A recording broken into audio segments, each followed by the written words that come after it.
नमस्कार दोस्तों, मैं एक आज आपको बहुत ही इंटरेस्टिंग केस बताने वाला हूँ।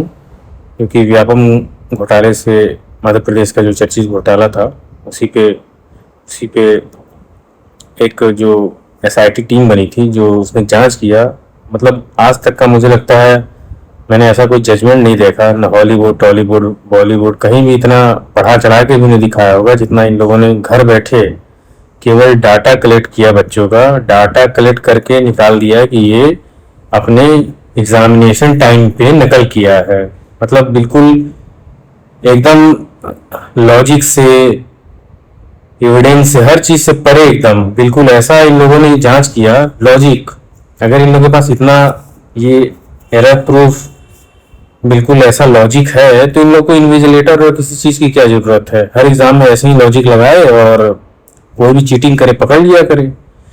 तो व्यापम घोटाले में हुआ ऐसा था कि इन लोगों ने जो एसआईटी की टीम बनी थी, इन लोगों ने देखा नंबर ज़्यादा है किसके, पहले उसको छाटा, कौन आगे पीछे बैठा है उसको छाटा। उसके बाद समान उत्तर किसके मैच कर रहे हैं, असमान उत्तर किसके मैच कर रहे हैं, जिनके ज़्यादा मैच कर रहे थे उस हिसाब से निकाल दिया इन लोगों ने। अब आप बताइए, आप लोग खुद बताइए कि आजकल माइनस मार्किंग अगर किसी एग्जाम में नहीं है और 4 ही ऑप्शन है तो कॉमन रॉन्ग होने के चांसेस बहुत है। अगर कोई मास कॉपीइंग या कॉपी किया हुआ है तो 100%, 99%, 98%, 95%, 90% इतना मैच होना चाहिए कम से कम।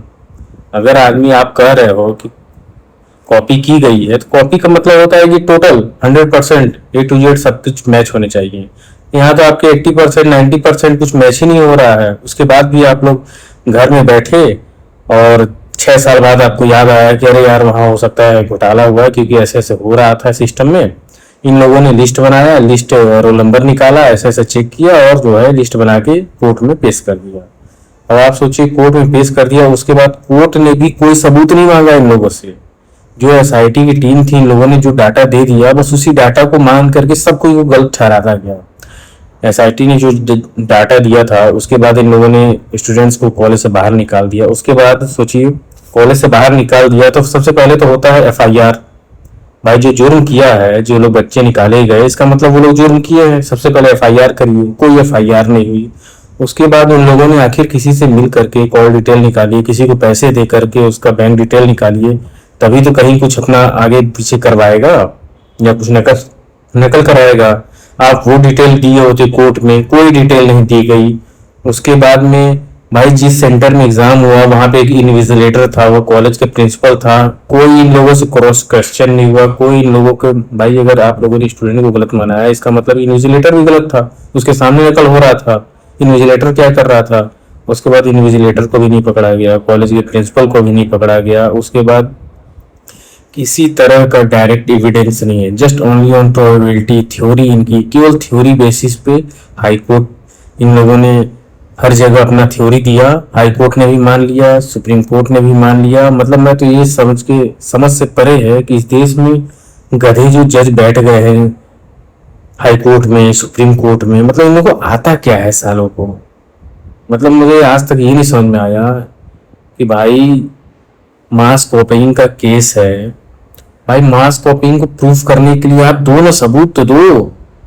भाई इन लोगों ने क्या किया, कहाँ पैसे दिए, कहाँ दलालों से कांटेक्ट था, कैसे, कौन से दलाल ने किस स्टूडेंट का लिस्ट दिया, नाम दिया। भाई आगे पीछे बैठा के नकल करा रहे हो, दलालों का नाम दो, कहाँ से कैसे कौन जानता है, बैंक डिटेल निकालो, कॉल डिटेल निकालो। इन्विजिलेटर बोलेगा कि हाँ हमने भी इनको देखा है, तब तो आप निकालोगे। अब इन लोगों ने बैठा डाटा निकाला सारी चीजें की और अपना घर में बैठ करके इन लोगों को कहीं से पता चला होगा कि ऐसे ऐसे करते हैं लोग। इन लोगों ने अपना सारा डाटा निकाला, सारा कुछ कलेक्ट किया, घर पे ही बैठ करके कंप्यूटर से इन लोगों ने प्रोबेबिलिटी, थ्योरी और प्रोबेबिलिटी, शर्लॉक होम्स का बाप बन रहे थे सब साले, बैठ करके किया।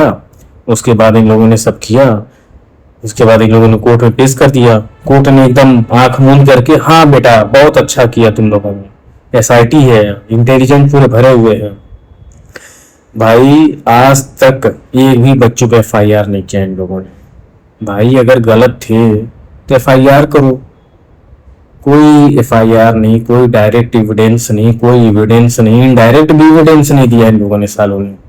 ये एसआईटी की टीम जो बैठी थी, एसआईटी टीम से कोई इनडायरेक्ट एविडेंस इन लोगों ने प्रोड्यूस किया हो कि स्टूडेंट का गार्जियन कहीं पे पैसा दे रहा हो, कुछ, अरे कुछ तो दो भाई। कुछ नहीं दिया, सुप्रीम कोर्ट तक चले गए, साला सुप्रीम कोर्ट में भी साले अंधे गंवार बैठे हुए हैं साले जज बन के, पता नहीं कैसे झूठिए।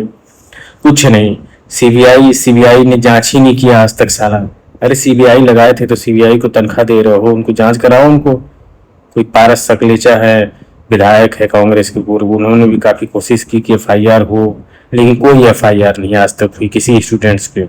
मैं तो कहता हूँ एफआईआर करो ना, क्यों नहीं किया एफआईआर।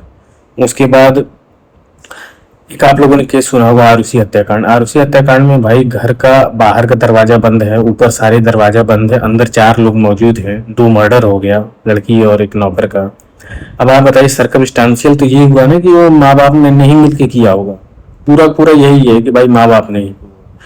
ये एक प्रोबेबिलिटी है क्योंकि माँ बाप ही किए होंगे मर्डर। बट आरुषि हत्याकांड में इलाहाबाद हाईकोर्ट ने माँ बाप को बाइज्जत बरी कर दिया। पूरा एविडेंस है, पूरा प्रोबेबिलिटी है कि भाई जब कोई आया न गया और 2 अंदर लाशें मिली, 2 मर्डर हुआ अंदर, ठीक है, उसमें तलवार परिवार को बाइज्जत बरी इलाहाबाद हाईकोर्ट ने कर दिया। अब आप खुद सोचिए कि डायरेक्ट एविडेंस जब कहीं है नहीं, इतने बड़े बड़े केसेस में बाइज्जत बरी कर दिया जा रहा, यहाँ साले घर में बैठ करके प्रोबेबिलिटी थ्योरी दे दी है, लॉ ऑफ प्रोबेबिलिटी। अरे प्रोबेबिलिटी क्या होता है साला, किसी मार्केट में कोई मर्डर हो गया, 10 लोग चाकू लेके खड़े हैं, चाकू में 3 लोग के खून लगा है, 5 लोग के खून लगा, तो तुम उसको मर्डर कर दोगे। हो सकता है वो बकरा काट रहा था तो उसमें खून लग गया हो बकरे का। साले कोई कोई चेकिंग नहीं किया इन गधों ने, साले एसआईटी टीम ने, और जो है सारे बच्चों को निकलवा दिया। आज तक कोई एविडेंस नहीं दिया।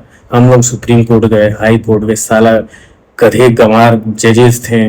मनोहर, एक मानिक राव खानविलकर था साला जबलपुर हाई कोर्ट में, साला चूतिया कहीं का, कोई सबूत नहीं था, कुछ नहीं था। उसके बाद भी साला जो है केस को रद्द कर दिया। उसके बाद सुप्रीम कोर्ट गए, सुप्रीम कोर्ट में एक जज थे जस्टिस चिलमेश्वर, उन्होंने बहुत अच्छा डिसीजन दिया। उन्होंने कहा कि भाई सारी चीजें प्रोबेबिलिटी पे है, कैसे वो करे, और सारी सबके इनके सारी चीजें इनको देख करके लग नहीं रहा है कि हो सकता है इसमें कुछ अच्छे भी लोग हों, हो सकता है इसमें फंस गए हैं कुछ लोग।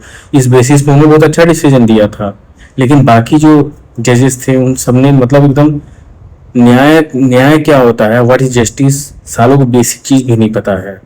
भाई 100 लोग अगर गलत है और उसमें एक भी सही इंसान को आप जो है गलत उनके साथ नहीं ठहरा सकते हो। एक इंसान के लिए आपको 100 लोग को बाइज्जत बरी करना चाहिए, ऐसा हम लोग सुनते थे। लेकिन ये साला हुआ कि एक गलत है, 100 सही है, तो उस थ्योरी पे इन लोगों ने 100 के 100 को सबको बर्बाद कर दिया। इन लोगों ने पूरा लाइफ स्पॉइल कर दिया इन लोगों ने। तो मैं तो यही कहना चाहता हूँ, जितने सीबीआई में एजेंसीज हैं सारे फिर से सारे जांच करें, एफआईआर करें जिन पे भाई, फिर से जांच करो, सब कुछ करो।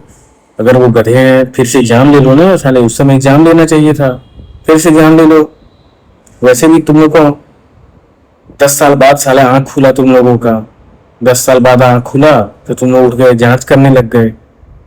अभी नेता साले कितना बड़ा बड़ा घोटाला कर डाल रहे हैं, कोई सारा जांच नहीं हो रहा है। तो मैं कुल मिला के यही कहना चाहता हूँ कि एजेंसीज जो हैं अपनी नौकरी करने के लिए किसी को भी बर्बाद कर सकते हैं। एजेंसीज में भी मैंने देख लिया है कि बहुत बहुत स्ट्रॉन्ग माइंड या बहुत ज़्यादा क्या कहते हैं उसको, ट्रेंड स्टाफ तो है ही नहीं। पुलिस तो पूरा बर्बाद है, उनको आता है लेकिन ये सिस्टम इतना गड़बड़ है। एक आध तो बेचारे बहुत इंटेलिजेंट स्मार्ट रहते हैं, सब आईएएस पीसीएस तैयारी किए रहते हैं, पुलिस में भर्ती हो गए, थोड़ा सा दिमाग लगाते हैं, लेकिन ऊपर के सिस्टम इतना स्लो है। 25 जगह से साला 30 जगह से परमिशन लेना पड़ता है, बेचारे कुछ काम कर नहीं पाते हैं। यही सिस्टम है हमारे देश का। तो मुझे मेरा ये वीडियो अगर कोई अच्छा आदमी देख रहा हो, इंटेलिजेंट बड़ा आदमी देख रहा हो, तो कृपया करके आगे पहुंचाए। ये जो व्यापम घोटाले में जो सारी फर्जी जांचें हुई थी, ठीक है, उसको फिर से जांच को खुलवाया जाए, फिर से किया जाए, सही से जांच किया जाए, हम लोग के साथ न्याय किया जाए। या हम लोग की एमबीबीएस डिग्री जो कि साली इतनी लेंदी डिग्री होती है उसको बर्बाद कर दिया इन लोग। तो देखा जाए जो भी है, सरकार तो साला अंधी गुंगी है, मोदी को तो 3-4 बार गए, साला मिला ही नहीं हम लोगों से। चलिए ठीक है, धन्यवाद।